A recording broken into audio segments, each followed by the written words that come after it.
You were using the computer audio. Hmm? I don't want to use the computer audio. Select a speaker. I don't want to be on there. Nah. Why not?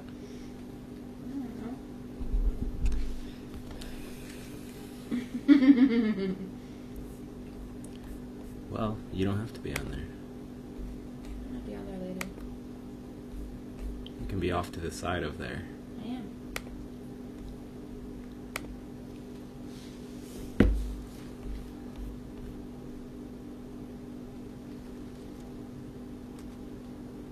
Something is changing, actually getting notified when you post. Interesting. Ah! What? What you say, Google? What you has said? What you has said? Oh my goodness. So we gonna go to Twitter. See what type of a mystery guest we can get.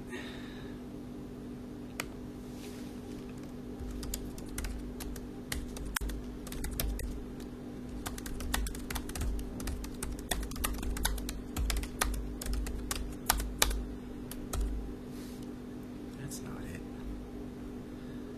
That's definitely not it.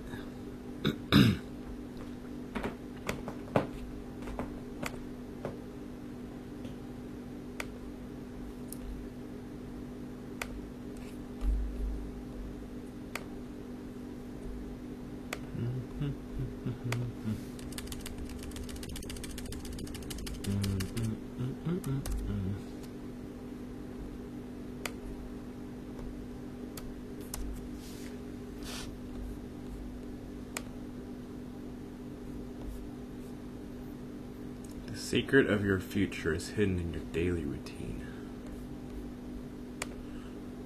Very interesting. Very, very interesting.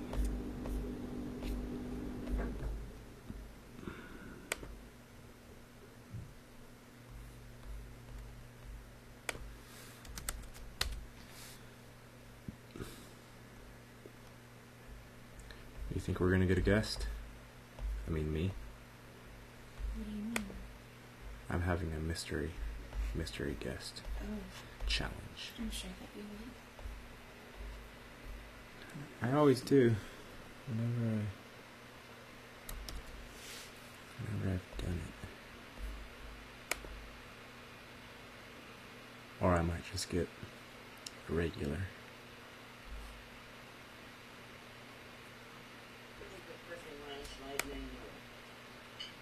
Those Washington Democrats are the scum on top of the smoke. They knew they couldn't win shit, so they had to plan on cheating on the law. Shaders. Now they want us to all come together, like what they did to our president for 4 frickin' years. They can kiss my ass. Yeah. They're trying to stick us with that Biden who sold out to China. They paid him, they paid Hunter. He's the scum of the earth. It was this pedophile sick shit. And now we're supposed to accept him while he owes China. They can blackmail at him anytime. They write in him.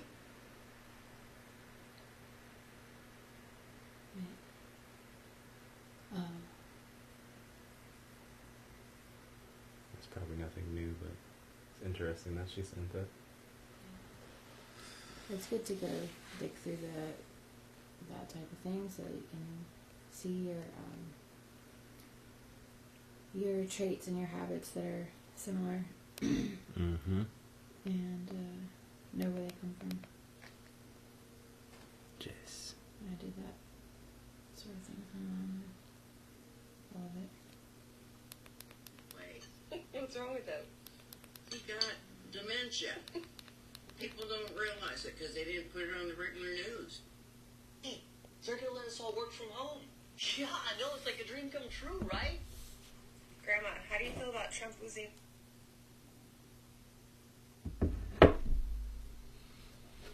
So, until we get a guest. Oh, and also, Mr. Guest is invited via YouTube as well, so. Or two, or however many people decide to show up are also invited. My only request is that you be polite. No overt or subtle attacking. Otherwise, you are welcome.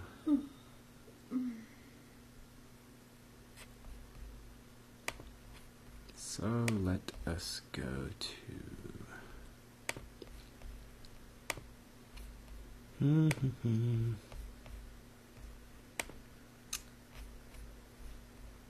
Epicac for the Beast. And also, if someone could comment so I know that comments are functioning, that would be helpful. Because comments aren't always functioning. Your channel. Community.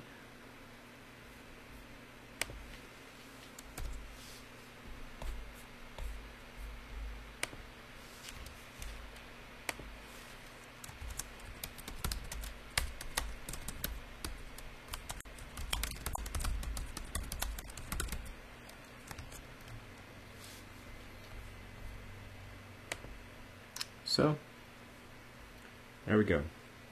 Mystery guest invited via YouTube and via Facebook and via Twitter.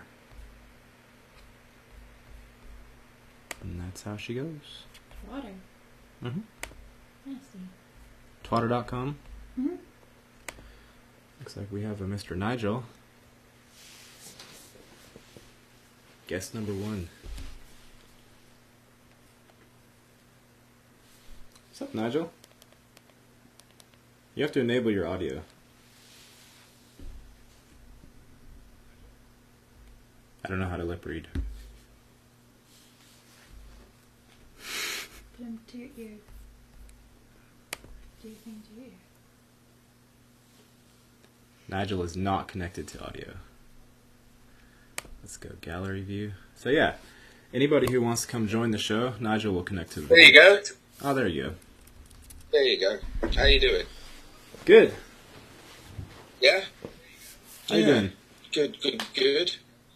Yeah. I know we've been corresponding a little bit previously on chat and stuff, and then I did that music thing, and then I did the video thing, and then it went up on your site, and I was like, oh, wow, this is... yeah, I mean, it just came out of left field, but not really. I mean, obviously I've been following you and following lots of your chats, and some people have been following me, and I've no idea how many, because, you know, it says nobody listening, and then people make comments, so nobody listens, how do they make comments, you know? So I don't know, this whole shadow banning thing, just, I don't give a shit. I'll just keep doing what I do, you know, keep putting it out there. Yeah, I don't think the stats are that accurate.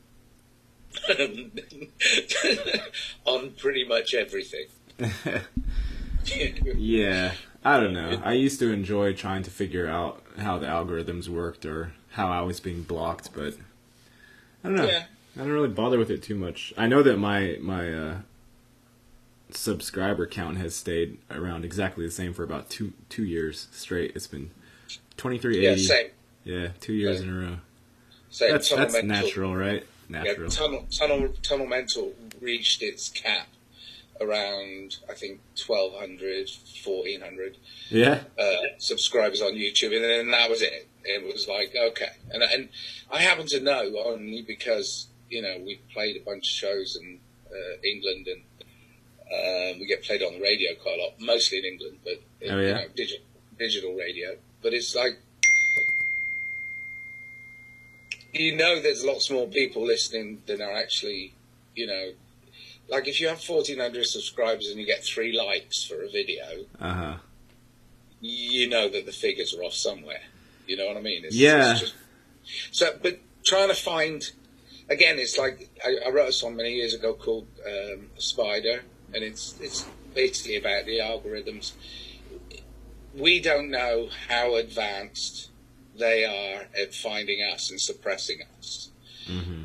I mean, it was Max Eigen, the little clip I used. You know, this is a full beast system. Mm-hmm. You know, and it's a full beast system. There's AI. I mean, I wrote a song called Artificial Intelligence.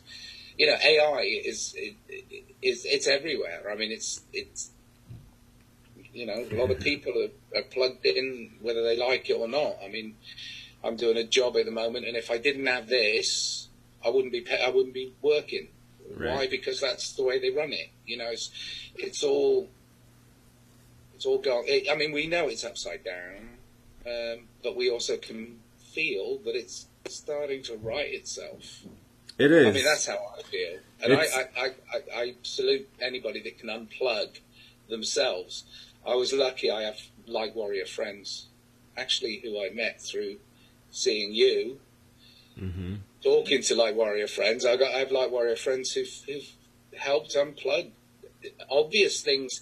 Once you recognize and realize them, you know, they're like, oh my God. So she's unplugged. I mean, she and other people too have helped me unplug a lot of the implanted AI bullshit that you see. It must be running so much of this beast system, and yet, you know, every day, you know, NPCs everywhere, and it's like, okay, it's a good game. Let's watch the game. I mean, you talked about it for years. I mean, you know, I didn't even know what an NPC was. I've never played a video game in my life. So it's like, you know, when you said NPCs, I had to look it up. You know, it's like, oh, what's an NPC? Yeah. I was like, oh, play a character. You know, it's funny because I had never heard of that term before I knew it as applied to the people, robots walking around outside. Right. So I got introduced to the video game terminology after I saw it manifesting itself in the world, like the physical world. Well, you see, yeah. I mean, similarly, I'll tell a funny story. I'm doing a terrible commercial for a terrible company and making a lot of money in a very short amount of time working with a mate. I'm having to jump in the pool with the sharks and then get out before they start biting me. You're doing that currently? Okay. I'm doing that right now, currently. So yesterday in Hollywood, we were... let me think. Is it Monday? It's Monday. Yesterday in Hollywood, we went to look at a location. I can't remember if it was yesterday or Saturday. Whatever. Went to look at a location. So Melrose is a very uppity kind of street with lots of boutiques and stuff. It was a place where they heavily showed all the looting in LA when that stupid Antifa and Black Lives Matter stuff was happening. They showed Melrose all the time because, you know, it's a lot of boutiques, high-end boutiques and stuff. We're shooting in one of the disused stores now. It's an empty store. So I'm driving down there and I'm waiting to meet up with my mate I'm working for so we can go look at this location. And so I park at the side of the road on Melrose, and I see this, like, box on wheels with eyes on the front, you know, sort of like stick-on eyes, sort of bouncing down the road towards me. And it's like nobody's pushing it. I'm like, what the hell's this, you know? And I look, and then it's got a screen above it. And I see on the side Postmates. It's Postmates digital delivery robot. Yeah? Yeah. And I was like, and I was talking to my mate on the phone, and I was like, I've got to film this. And he said, no, they're all over Hollywood. So don't worry about it. You'll see another one tomorrow. You know, it's like, wow. It's how quickly we get used to this crap. You know, more crap being delivered by robots, so as we can have more crap delivered by robots to robots. I mean, where the hell are we, Gary? You know where we are. Where's the humanity? We're in the belly. We are the belly of the beast. Was that? Yeah, Lil Wayne said that. We in the belly of the beast till she puke us. Yeah. Well, I mean, having written that song Ipecac for the Beast and using some of your beautiful footage of like the majestic countryside and having that as a juxtaposition, because Ipecac is what they used to use to make people vomit. And I wrote this song Ipecac for the Beast after you kept saying or referencing like, yeah, the Beast, you know, this is a beast system. And then I listened to Mike Seigan and, you know, the Crow House and what's happening in Australia, and he said, you know, in one of his little rants, he said, this is the full beast system. And so I took that clip and I made that into part of the song. And then I called the song Ipecac for the Beast. Because what's Ipecac for the beast system, is love. I mean, it cannot understand love. It cannot understand compassion. It cannot understand empathy. It makes the beast sick. So Ipecac for the Beast. And, you know, I mean, I cut up bits of David Icke when he says, open your mind, you know, and open your heart. You know, it's you know, open your eyes, open your mind, open your heart. It is about love. And you know, I salute you. I mean, it's not envy. It's not envy. But you and Andrea have something very, very special. Very, very special. Aww. And she's an amazing artist. I know she is. And you are too. Thank you. Thank you so much. I've ordered some more of your wonderful goods. Because I got, as soon as I got this job, I thought, oh, I'll have enough in my bank account by the time it gets through. And so I juggled around, and I thought, because I got the first 3 I ordered for my 2 daughters and my ex-wife. You know, they live with Mum. So I got their 3 presents, and I thought, what better presents can I get than something that was crafted out of love by somebody by hand? And I was so blessed to have seen your stuff. You synced it. Synced it. Seen it. I get mixed up between American and English. It's not synced. It's being bilingual. No, that's a. It's because I'm bilingual. Synced it is like a ghetto terminology. Okay. I synced it. It's a joke. It's a joke.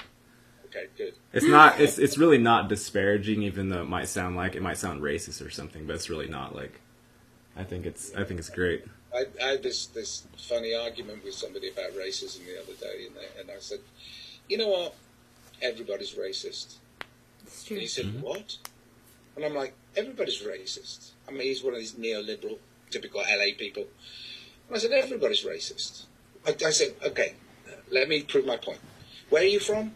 So I was born here in California. I said, that makes you racist. And he said, I said, because you say you're from a place and you don't say this universe, you are pinpointing yourself as a racial person in a racial place, in a nationality. So by encompassing that, you're automatically racist. So let's get over racism by saying that everybody's racist and it doesn't matter. Yeah. Cheers. I like it. Yeah, you're being biased by talking about your geographical location rather than. Well, saying, I mean, or you could say I'm from Earth. I'm a human. Okay, I've got to be careful who I talk about here, but one of the people I know, a very, I suppose, wealthy white family that I work for sometimes. They're the only people I know on their block who've got a Black Lives Matter sign on their lawn, and it's because it's in a part of West Hollywood that was dangerously close to that area where the looting was going on. And he's very, very white, bred, middle upper class. So it's like, stay off my lawn, I hate you. You know, it's like, oh my God, is everybody operating out of a fear? I mean, is everybody operating out of fear? Is that really happening? That's the idea, but no, not everybody. I'm not. No, I know. I mean, I certainly am not. I can't. I mean, for all the years that I've been saying my thing and doing my thing with my music and my poetry and whatever, but it's like, for all the time I've been doing it, I can't possibly now turn around and say, oh yeah, well, you know, you've got to be fearful. Because I know it's the opposite of love. Mm-hmm. And what do I want more than anything? I want love, and I want peace, and I want, you know, people to care for each other, and I'm very passionate about that. And so if I start operating out of fear, somebody come and thump me in the face, because that would make me such a fucking hypocrite. Oops, swearing. That's Get fine. banned now. Well, we can't get banned from Zoom. I'm not sure. Who cares? Who gives a shit? Yeah, exactly. Gosh, I don't. I like your hair that red. I think Thank that's you. Really, really. I've cool. never done this before. Not like I know. this. I saw you on the bike ride, and I was like, because it was red then. I was like, oh wow, flames. Yeah, it was even more red that day. Like, I think Yeah, our like- bathtub is permanently red now as well. It's pink. Thank you. oh yeah, that happens. I mean, I did think it it'll like wash many out. years ago, and I mean, when I started off doing the band stuff. I mean, even before that, I had a friend who was a hairdresser, and he you know, just a typical British hairdresser. I suppose I can say that he was like very gay, and, but he really liked me. I was impression. happily married man, so I was easy for him to flirt with. But he got me to model, and he used to do my hair, like he'd section off my hair, and at one point I had red, yellow, and green. And it was like pretty strong. And I'd go to sleep, and then I'd get up in the morning, and it'd be like, you know, that imprint would be like on your pillow, the Irish flag. and I was like, oh, that's cool. Did you have long hair, or was it pretty short? It was fairly long at that time. I mean, you know, not long like Andrea's, but sort of, yeah, fairly long, I suppose. Couple inches or something. The shoulder length, I suppose. Rock and roll hair. Yeah. Yeah. Yeah. I never did get dreads, though. I mean, all my friends were getting, like, those fake dreads and stuff like that. Because they were all, like, you know, what we used to call them is dogs on strings. You know, those, the hippies, the crusties. The hippie dippies. They weren't really hippies, and most of them were from fairly well-off middle-class families, but they were rebelling against their parents. So, you know, they'd have a VW van or an old converted van that they used to go around in the weekends and take their dogs out on pieces of string, you know, and sort of dress really down. And, we used to call them crusties, but they all had like these fake dreads. And was that because they couldn't make real dreads out of their actual hair? Well, they could have made real dreads, but I mean, I've got some friends who are Rastafarian Jamaican friends, and it's work. I mean, to actually do it and to actually keep it up, you know, to actually culturally understand what you're doing with that dreaded matted hair is. And you're not supposed to wash it, really, right? You just tease at it. No. Yeah. I couldn't. I mean, it's not for me anyway. But yeah, I don't think I've entertained the thought of trying to grow my hair long and then trying to do whatever I need. I don't even know if regular straight hair can be made into dreads or not. It can. You just gotta work with it. It's you just keep. You don't wash it, and you keep twisting it, and keep twisting it, and the natural oils sort of mat your hair eventually, and it becomes matted. I mean, it is. I just cut all mine off, and my beard. Yeah, you should. I didn't want. I didn't want to get. I didn't want to get employed as a mall Santa, so get the beard done. You know, it's interesting as far as really obvious sort of cultural appropriations or cultural symbols. I think the dreads, at least to me, are one of the least sort of tainted by the system. When I see someone with dreads, I generally feel, oh, that person is just a natural being. Like that's my first impression. True. I know it's not always true, but it's just as compared to other like fashion statements, yeah. I mean, I don't know. I could be wrong. I've met plenty. I mean, it takes much more effort than a mohawk or a skinhead. You know, it takes a lot more effort. So they probably are being more authentically cultural. But the thing is, it's like again, came up again today, cultural appropriation. I was on the phone and we were picking out props, and the person I was working for, I was showing him stuff with the FaceTime and all this. And I was like, look at these props, look at these props. And he said, oh, no, that's a bit dangerous, cultural appropriation. And I said, tell me something that isn't. You try and name one thing that is not cultural appropriation. Yeah. Everything is cultural appropriation. Yeah, anything that can be culture- seen as a trend is cultural appropriation. Yeah, but, I mean, because, wasn't it the football? Cleveland Indians have dropped the name Indians now. Yeah. Because the Washington Redskins are now called the Washington Football Team. What the fuck? It's not even football day anyway. I mean, talk about misnaming something.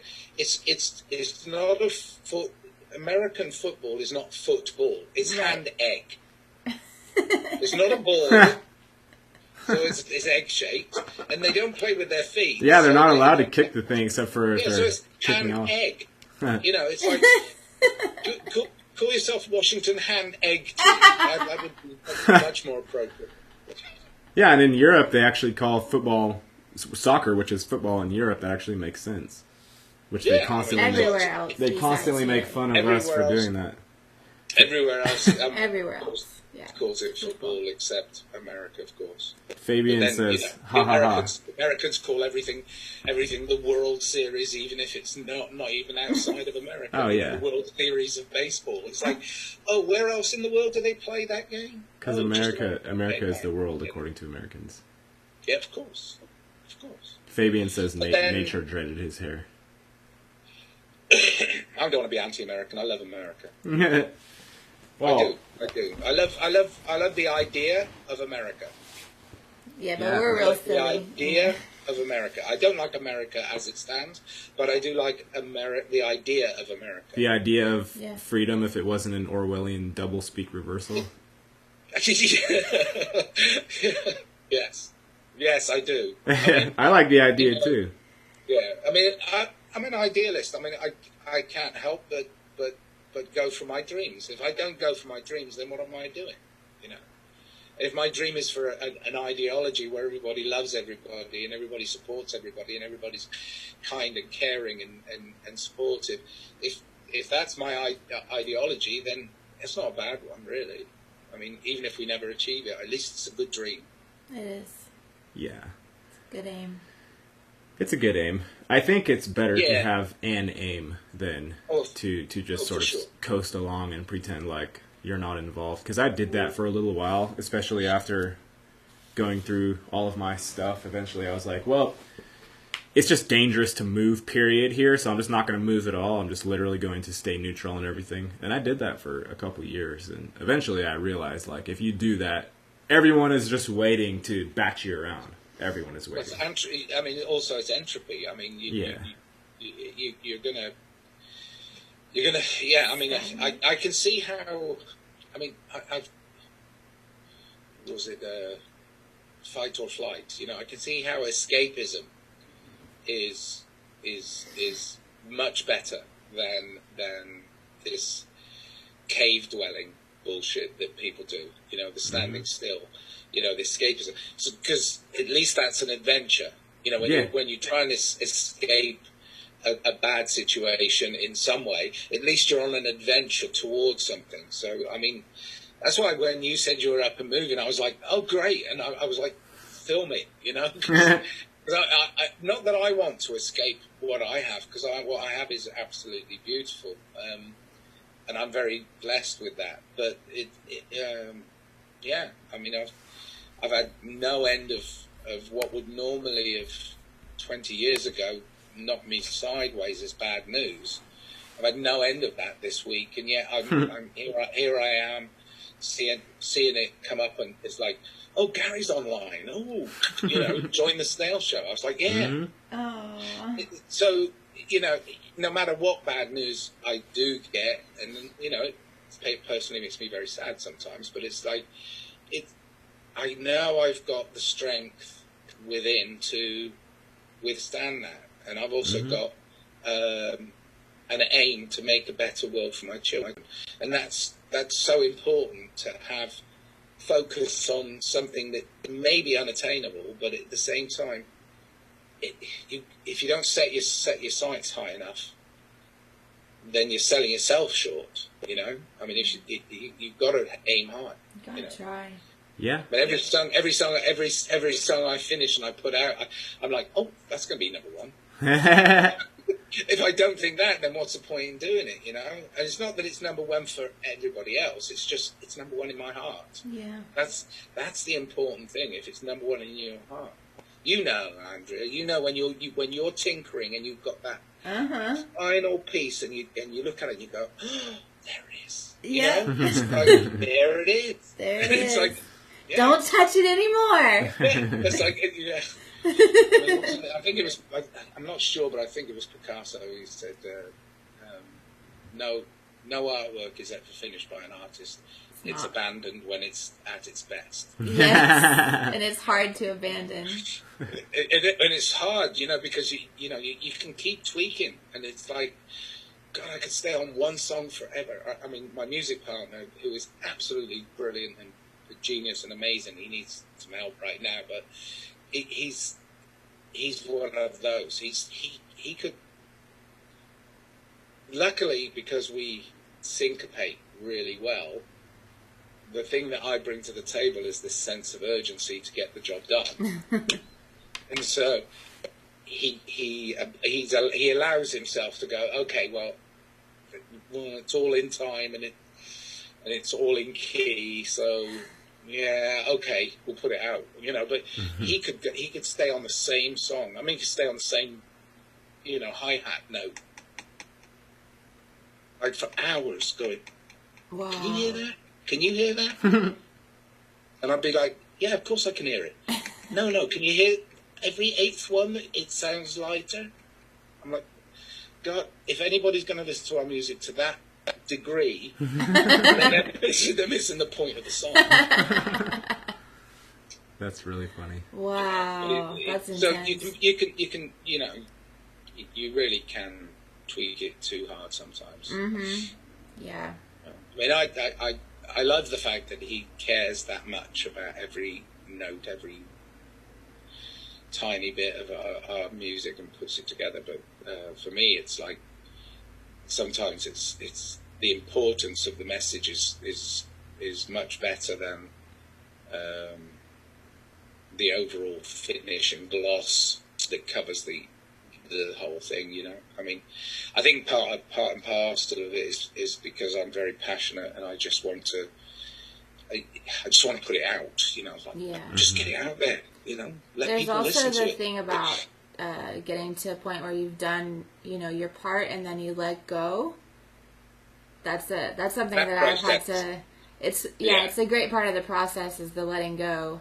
And it's not easy, but it's really an important part. It isn't, but yeah. I mean, I you know, I do this macro thing where I zoom in and I zoom out and see things that I shouldn't see and then see things that I should see, whatever.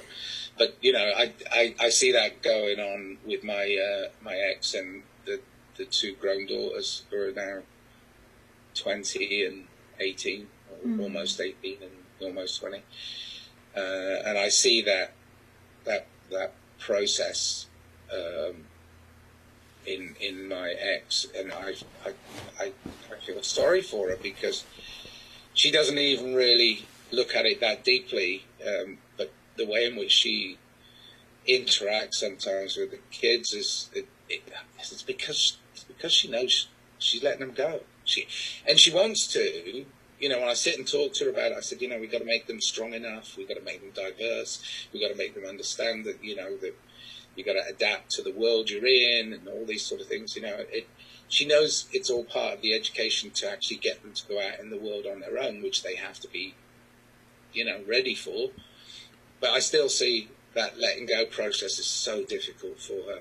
Yeah. You know, it's like, and I said, don't worry, they'll keep coming back. It's not like, you know, you're throwing them out and they're never coming back. They'll come back. You got to do it with that option, though. you have to throw them out with, oh, they might never come back. Sure. Well, exactly. I mean, it's we're all in the same. We're all in the same stream. Some of us are clinging to the bank. Some of us are just letting the flow go with it. So. I was thinking a little bit about like most people are somewhat religious, right? Even if they don't admit it, they believe in something sort of greater than their own like little me personal situation. For sure. And my own personal sort of thing I dove into was Eastern mysticism and Buddhism type thinking, right? And it's a really funny thing that happens when you have a guru and a bunch of people. Inevitably, guru says, you can't strive yourself towards enlightenment. You are always in the self is eternal, and you can't do anything about it, right? Yeah. So, like, but they keep coming back after he tells them that. That's the funny part. They keep coming back, right? It's like banging your head on the wall. Yeah, because really, what he's saying is you're totally free. Like, whether you do something, whether you do nothing, how you do something or how you do nothing, it's all available for you. That's essentially the message I got. But a lot of people, when they hear that, they just are like, oh, this man is comforting, and his presence is comforting, so I want to come back. When people say, give me the full message of Zen. It's like, that was it. Yeah. You're already there. If you're asking the questions, then you're already within the answer. So I mean, I've read The Way of Zen, Alan Watts' interpretation of Zen, and Suzuki. But to me, it was like it's so difficult because there was I can't remember which Zen master, but I think he stood up at some Western conference thing on world peace or something, and he stood there and he looked around in the room and he says, Western world, different, and then walked off stage. Yes. How was it? It's like because it's a way of being, or it's not a way of being. You can't acquire it. It is or it isn't. I mean, that's the thing about anything. It's like what's the other Zen say? It's the sound of one hand clapping. Mm-hmm. Yeah. My downstairs curmudgeon in my curmudgeon hostel that I live in, we're all like 60-something, and we all live in this house with shared rooms. Not shared rooms. We don't share rooms. In our own rooms and all that. But the one who lives down below me, Dennis, is a really nice guy, and I really get on well with him. He takes cars apart and builds them back up, cleans them, and makes them. I mean, just fantastic with cars. I mean, he's just one of those guys. He said he's never really grown up. When he was 14 years old, he loved cars, and he still loves cars more than he likes people. But he says some things, and he's talking about, I've got this 76 Roadster, and he talks about it, and I listen to it, and I'm like, I'm applying it. I do the zoom out, zoom in, and it's like I'm applying it to life. I mean, this is Zen and the art of motorcycle maintenance. It's this idea that you have to take it all apart, clean it, make it work. I mean, you did it with a bicycle recently. You did it. Well, I tried to do it. Okay. But I didn't stop, though. I continued on until I found someone who was an expert at it, and he did it for $30, and now I have a new friend. Right, but I mean, some of the tools you were showing, it's like it's like most people would be like, what? Chain whip? What's this? Yeah, that chain whip thing, for changing the spindle. Uh-huh. I mean, but he takes apart cars and puts them back, and that's the thing. It's like with Zen and with some Western interpretation of Zen. It's like it is like maintenance. You have to take it all apart, find out how it works, and then carefully and lovingly put it all back together, and then appreciate it for what it is. That's what we do with ourselves. We have to take it all apart. We have to put it all together. We have to appreciate it for what it is. Yep. And it's a working machine. It's not a static thing. We're not in stasis. I mean, as much as a lot of us would like to go, oh, I wish things could be like they were last year or the year before or the year before. Whatever. No, we're never in stasis. We're always progressing. I mean, people talk about this like going back to normal. I mean, I said, well, first we can't go back. Second, what's normal? It wasn't normal anyway. Whatever we were at before CV hit was definitely not normal. So yeah. I mean, if you had the blinders on, yeah, it may have seemed normal. But then, 2020 hits, and if you haven't been doing any research or any internal searching, 2020 is going to hit, and you're going to be completely confused because it's a very multi-dimensional, complex situation, at least phenomenally speaking. It's very complex. It is. I mean, I've been doing a lot of reading, but a lot of research, especially.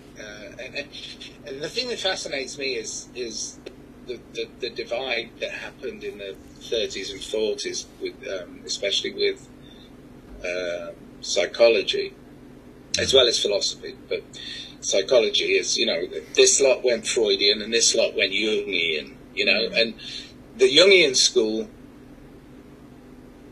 encompassed mythology and encompassed the idea of a greater being, something, a greater God, I say I use the word God, of this fundamental understanding that there is something that is to be a mystery for us, and as part of our quest through our mythology, we can access parts of that, but we can never understand it, but we can always access it. So the Jungian psychology that I studied was very interesting because he took it so much further than that Freudian, Nietzschean kind of nihilistic way of looking at humans as being automatons, I mean, it's a bit like the ceramic god, that religion, the God program gives you, this ceramic god, this idea that it's something outside of us that created us, and we have to be, subservient to it, to that God. It's like, no, that's the wrong version of God, I mean, but you can keep going in those circles. But when psychology did that split, I was much more in favor of the Jungian idea of, archetypes and the way in which it connected with people that carried it further. I mean, people like Joseph Campbell, who wrote A Hero with 1,000 Faces, or The Hero's Journey, which again is this life cycle that people look at it and they go, oh yeah, you start off life like this. No, it's not linear. The hero's journey is what we're all on, and the hero's journey is a never-ending journey. And yes, there's going to be points at which we reach rock bottom, but we always know that we're going to ascend if we get it right each time. If we don't get it right, then we keep going round and round in circles. And this is the divergent path that a lot of my psychic friends are talking about. Like, you're on the right path. And it's like, well, nobody knows they're on the right path. They just know they're on their right path. And they're like, well, yeah, but I mean, that's the right path. And it's like, but then the idiots over there who are pointing at me and going, look at that guy, he's stupid. They think they're on the right path. And he said, and again, they say, well, yeah, but they're not. And I'm like, I don't have that knowledge. No, I don't have access to that sort of knowledge. I know what feels good. I know what intuitively I know that I feel like I'm doing the right thing in this world. But it's just an experience.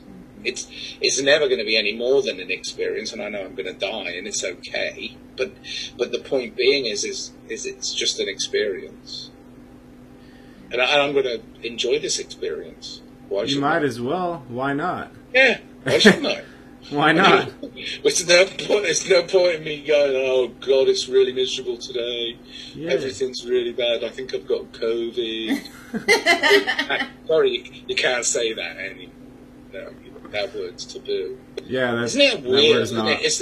It's everywhere you turn in media, it's like they're cramming it down your throat. Every other word, Mm-hmm. and then you say it a couple times on YouTube, and it's like, oh, inappropriate. What? You're not supposed to say the C word? What did you I say? know. We're not allowed to talk about elections on... Oh, wait, You may erections? only talk about erections. Yeah. Erections, but not elections. Yeah. Yeah, maybe there's a... Too I mean, it sounds volatile like of a a- subject. Sounds like we're going into a Benny Hill sketch, you know, when he used to do his, when he used to do his really bad English, taking the rise out of the Chinese, and the Chinese trying to speak English. I don't know. 'Cause they- Benny Is Hill. Benny Hill Hey, the Benny Hill? Hill's an English comedian who was just awful. Oh. He did some funny things, and things that you'd never get away with now because they'd be seen as culturally inappropriate, racial or whatever. But he used to do this Chinese guy, and he used to say, "Yeah, I would vote for having an erection." You know, Yeah, that's how they say it. Yeah. Their L's or R's. yeah. I thought you was talking about Benny Hinn, the healer guy who Oh, You that- heal. oh my God! I mean, I did this Is that the song. demon-looking guy? Derek and I wrote this song called Halo, and Derek really thinks that those guys are just so hokey, and he said, try and find some footage of that guy, and I was like, fine. So I put him in the video, Halo, and it's just like, the song's basically about being human, which is obviously to be flawed and obviously to be a bit of a rascal, because you can't help that rascality of humanity. You have thoughts come up in your mind, and don't say you don't, because you do, that are, ooh, really? So, it's like, so we all have, and it's about the people wearing halos, being self-righteous. And yes, I got lots of footage of him doing that whole. It's hilarious. Oh, it's funny. It's so funny. And the thing is, it's like some of these guys are billionaires off the backs of people that just desperately want a white hat to come save them. Yeah, that part's not so funny. And that's sad. It's like, oh my God, these people give everything to just be in that audience and feel that rapture. And it's like, well, go to a football match.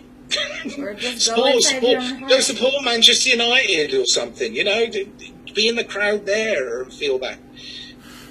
I mean, it's just, I don't know. I just don't get it. I mean, I've never been a follower, so it's really difficult for me. Yeah. I try not to follow any one particular trend.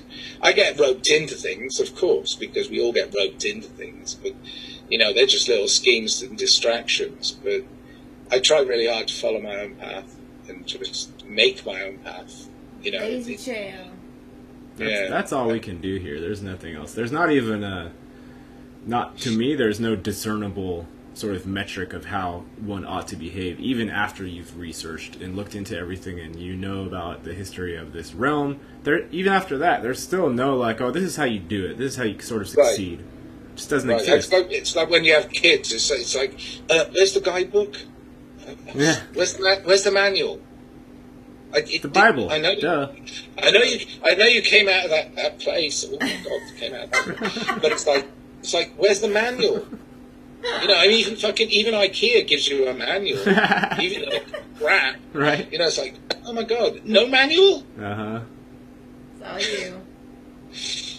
No, it's true. I mean, it really does come back to that what we were talking about earlier, but about Zen. It's like It's finding your own path. It's finding that the thing that you passionately enjoy doing. I mean,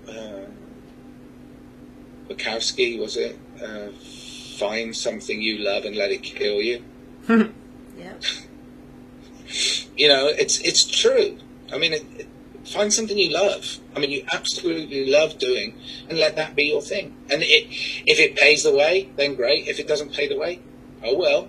You know, keep going. Do something else as well. You know, be diverse, adapt. You know, but it you know, don't waver from what it is that drives you passionately.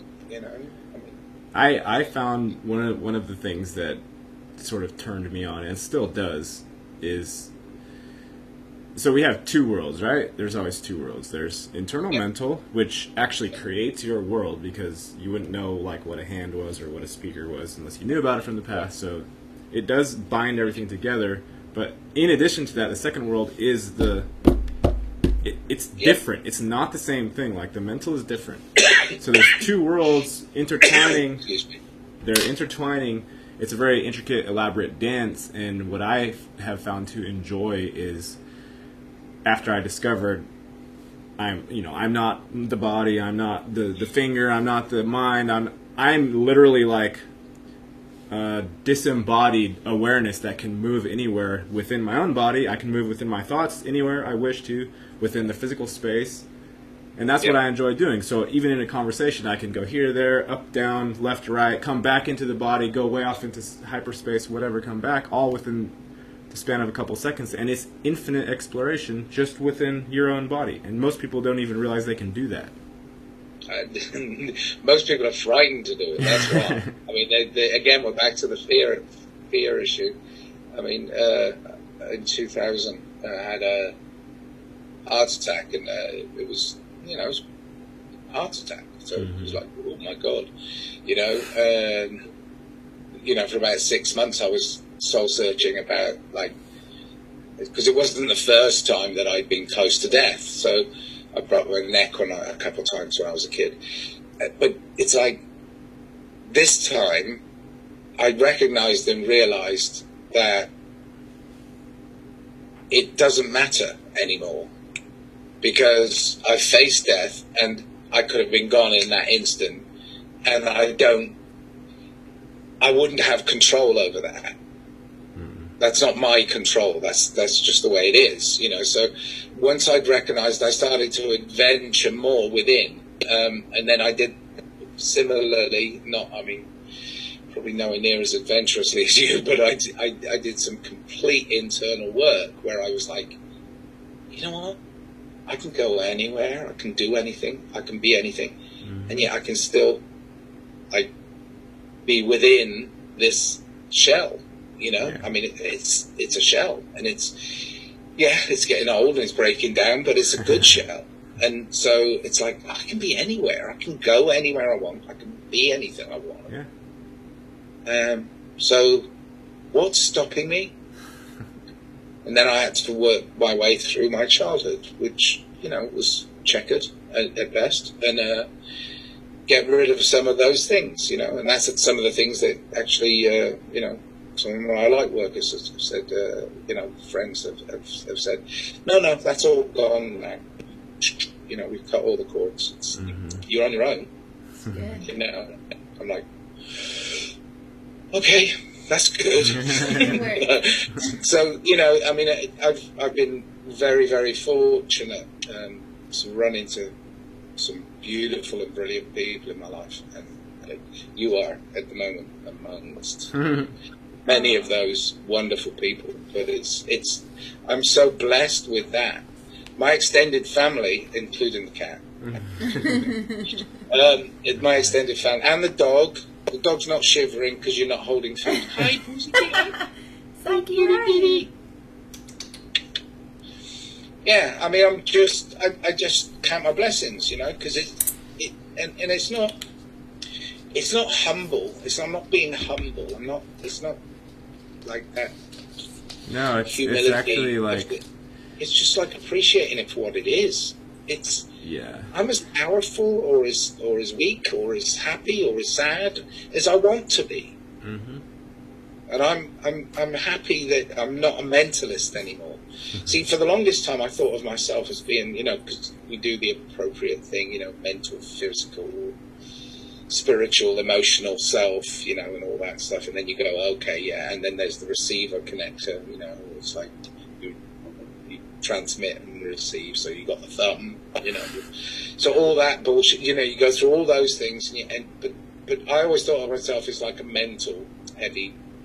If I was out of balance, it was always on the mental side, because I read so much and I study so much and I research so much that it's like, okay, God, I'm such a.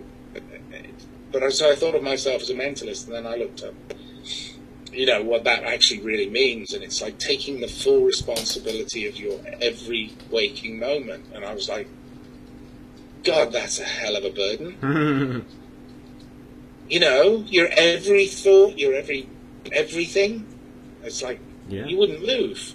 You literally would not move. If you were full on mental and none of the others were in balance, you would just be sat there like a brain in a jar. Yeah, and we all know people who do that. Oh God, yeah. And I mean, it's like, come on, out. It's like, have some fun with this, for God's sake.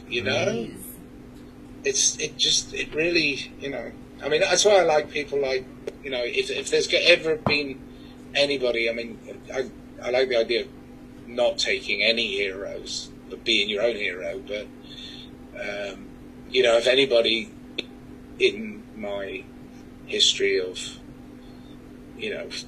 people that have affected my life, I think John Lennon has to be up there. I mean, has to be way up there, because he said it's like, without a sense of humour, we're dead. I mean, you've got to have a sense of humour about this, because you're going to see some absolutely stupid things. Yeah.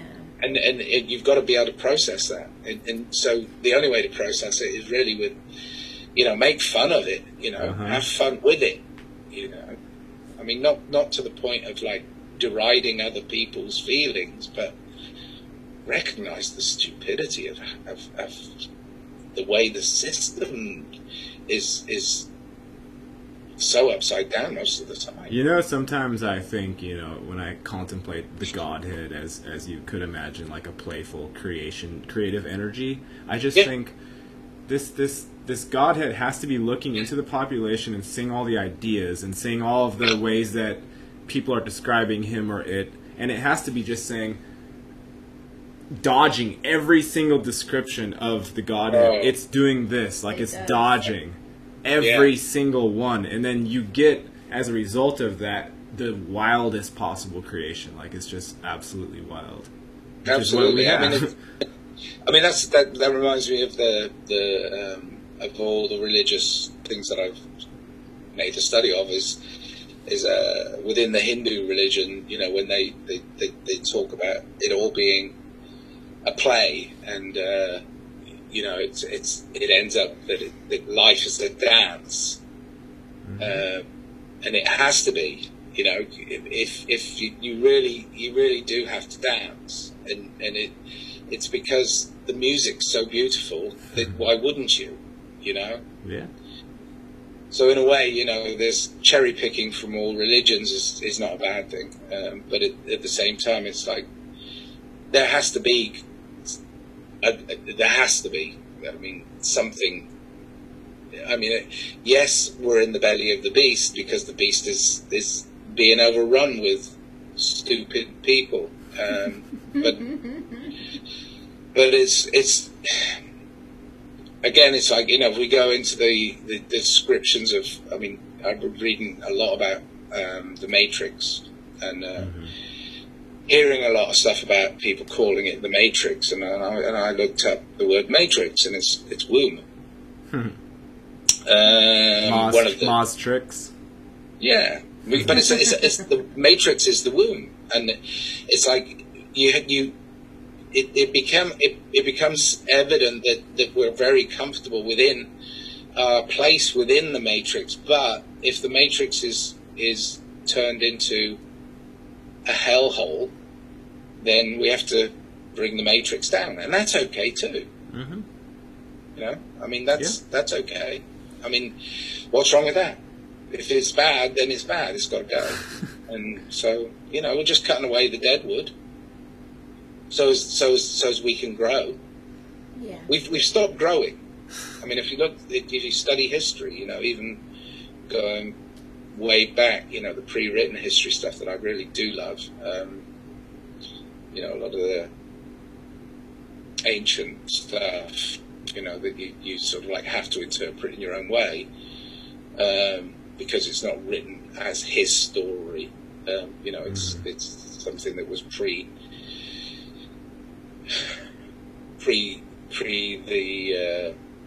language, or pre our understanding of this language. You know, it's like it becomes evident that there is a greater good, and that greater good we've lost sight of. So we've become fairly stationary, and that's dangerous. You know, I mean, any water that doesn't run becomes stagnant. Yeah. And then all the scum goes to the top, and it's like, oh, are we there yet? You know, I mean, the scum has gone to the top, hasn't it? You know, and you've seen it, but you're like, okay, time to skim it off, you know, and start to grow. You know, it's fine. We'll do it. We are doing We'll it. do it. You know, Yeah. Nigel, I gotta cut this short in a little bit because I Oh, sorry. Yeah, no tomorrow, worries. But I did want to comment on. I think people are fascinating. Like, people are just endlessly fascinating to me, because it's like each one of us is a rabbit hole that just like branches out. But what I've noticed the most in terms of the Great Awakening, you know, I follow lots of people on Twitter, and there are some venues where people are still allowed to, you know, express a thought here and there. But what I've noticed is that a lot of people are jumping on the bandwagon of saying we're in like the greatest spiritual war of all time, and you know the dark side is trying to get us, but WG, you know, WGA, all this stuff, all these catch lines and stuff, and I'm like, this is like everyone's going fully into savior mode, because it's just the same old black versus white thing again, but now everyone's yelling it louder from the rooftops because the outside is doing something. Like, oh, the outside is making us wear masks. Oh, the outside is going to force vaccines into us. But really, like, that much hasn't necessarily changed. We hear that lots of things are changed, but I see the same amount of cars going down the street every single day, and people walk exactly the same way, and pretty much everyone is doing the exact same thing they always do. Yeah. And now they're talking about oh, you know, it's a big spiritual battle, but it's what is now has been before, and it's always been doing the same thing. The question is, are you doing anything different with your own personal life or not? That's the question for me. Yeah. Are you doing what you want to do, like during your day? Are you going for something or not? Well, I mean, if you put yourself in the battle, if there is a battle, and there's always been a battle. We've had this inner battle forever. But like you say, the external world seems to be shouting and screaming about it a lot more than they used to. But maybe that's just the connectivity. Who knows? But you know, somebody said to me the other day, it's like, how would you know there was a pandemic if you didn't have any media? No media, no social media, no TV, no radio. Normally, you'd need to see like bodies and sick people in order to know that there's a pandemic going on. I mean, so how would you know that we were in the middle of a global whatever it is? And it's like, you wouldn't.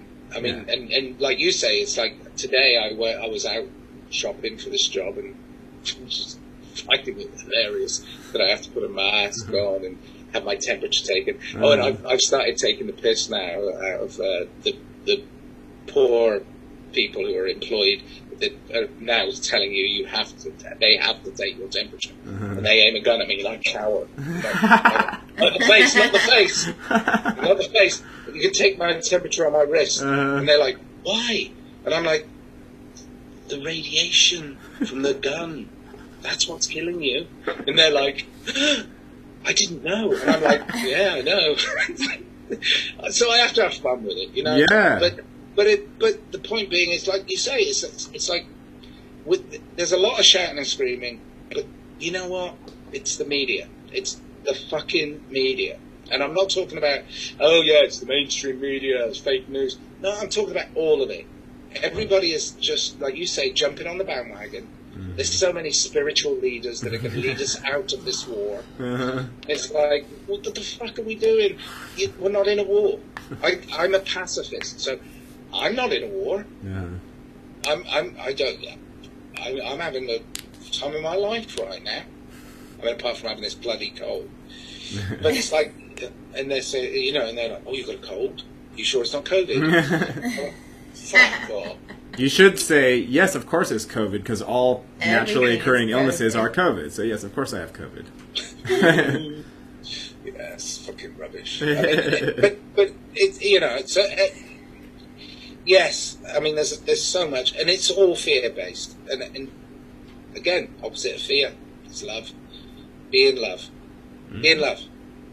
That's the only way to be. Yep. Don't be in fear. Be in love. It's fine. And it's okay if you're in fear too, because it will burn out at some point, and you'll just be left with. I mean, danger's real. Whatever isn't fear. Fear is manufactured. That's it. Danger is real. Fear is manufactured. I'm not going to walk along the middle of the fucking freeway. I'm not stupid. But it's like, but as far as fear, it's like, no. I mean, it's a manufactured process. You have to recognize what it is you're fearful of, and then face it. I mean, I know you faced yours, I've faced mine, and many times you're like, oh, this fucking, oh no, I'm not going there, and it's like, yeah. It's just defense. My sister told me my dad died this year, and my sister told me my mum's dying now, and I'm like, oh, that's sad. It's so fucking sad, and I can't go visit them, and I'm really upset, but it's like, that's life, you know? Sad as it may be, it's a roller coaster, and ride it, because, you know, real sadness is real, and real happiness is real, and if you don't keep your sense of humour about it, you're going to be dragged down like the rest of them. I'm sorry, but it's like, it's time to wake up, motherfuckers. Really, and it's not like I'm woke. No, I mean, really, just, this is not a rehearsal. You're not going to get another go at this. Right. This is it. Have your life. Have a good one. Good. Get out there, do stuff. Yes, do stuff. I'm all for it. Fuck yeah. Thank you, Nigel. Thanks for coming and hanging out. I appreciate you. No, it was great to talk to you. And thank you for allowing me to use your wonderful film footage, because I thought that would really work well with the song. Yeah, it really did. The people seem to enjoy it. There was, I don't even know if you've watched it, but it's like there's one part where I ran out of film of the Garden of the Gods, and I went back to that previous thing you did up in Utah with the crow and all that. Oh, yeah. And I put the crow in, and there's a part in the song where it's saying, you know, ipecac for the beast, and the crow picks up the dog end from your cigarette that you threw down, picks it up, tries to eat it, and then pukes it out, and it says ipecac for the beast. Puking out a cigarette end. So it's like, and it just happened to land right there where I edited it and dropped it in. So it's like, so good. Perfect. Yeah. Ipecac for the beast. That's how it happens. That's how I notice it. Like the synchronicity. There is no such thing as coincidence. No. The least that I try to sort of manipulate the thing into doing something exactly how I want it, the more things line up, and then later on I'm like, oh wow, that's very interesting. Yeah. I mean, it just falls out, doesn't it? I mean, that's what. It literally requires no work. Like the thing that we were taught, work or energy or go for something, that specific energy is what blocks things from coming together. Very strange. Absolutely. It's very strange. I talked to one guy who was one of those wonderful psychologist sort of teachers, but he was a mentor guy of mine. He said, "See that pen?" He said, "Put it down on the book." I put it down on the book, and he said, "Now, try to pick it up." And I was like, "Okay." And he said, "Every time you try to pick it up, you're pushing it away from yourself. Have the intention that you've got it in your hand." Oh yeah, it's like you strive too hard sometimes, and you push the thing away that you desire the most. Mm-hmm.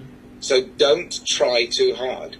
If it's really difficult for you to go through the process of working out the hand-eye coordination of picking that up, if you just pick it up, just do it. Mm-hmm. You know, like I said, just do it. Live life. Live, love, life. It doesn't take much effort. It really doesn't. It doesn't. Live life. It's the thing you were talking about earlier, mentalizing. That's what actually takes effort. You're trying to It solve does. the universe in your head like all time. Doesn't work. It doesn't work. It doesn't work. Let it happen. Takes a lot of energy out of you, though, I can tell you that much. Can do, yeah. I mean, it's a very interesting journey, though. Don't get me wrong. I mean, if you really are curious and you want to know how it all works, go down as many rabbit holes as you want. Discover everything that's discoverable. But in truth, you'll still come back to be yourself. And being yourself is the most important thing, and being true to yourself. And if your true self is trying to create a beautiful world, then you're doing nothing wrong. You know, you're really doing nothing wrong if you're trying to create a beautiful world. There's nothing wrong with that. It's fine in my book. Yeah. Just do it. All right, Nigel. I feel like a Nike slogan. It is. They all the big brands stole all the good catchphrases. They did. They got all my catchphrases. Bugger. They were mine. McDonald's destroyed "I'm loving it" for me. Just Da, like, da, da, da, da. I could never say that. I could never say that ever. I know. God, It's bad. Well, it is. thank you, Nigel. Keep creating. Keep spreading your joy and happiness, and It's all we have. We'll do Love, the same. love, love. Yeah. All right. Bless you both. Bless you both. And Merry Christmas. If I don't talk to you before, Merry Christmas. Have a great in Christmas. case the Rome blows up on the 21st, it was good to hang out. 21st, when the sun explodes and Elon Musk takes us all to Mars in his robot car. You know, with our vaccines hanging out of our arms. Or if we all hop into pods and incept further into another fully digital world, who knows what's going to happen? Oh, fuck them all. Good night, Nigel. Good night. Peace. Love you. Peace. Mwah. Peace. Bye.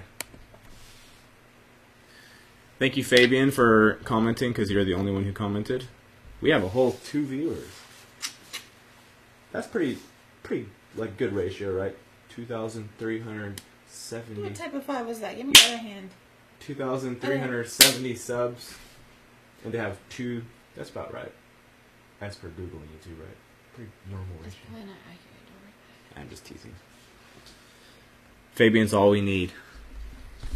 It's Monday night. Everyone's probably just worried about the election. All right, people. That's been fun. Good times. Take care of yourselves. Peace.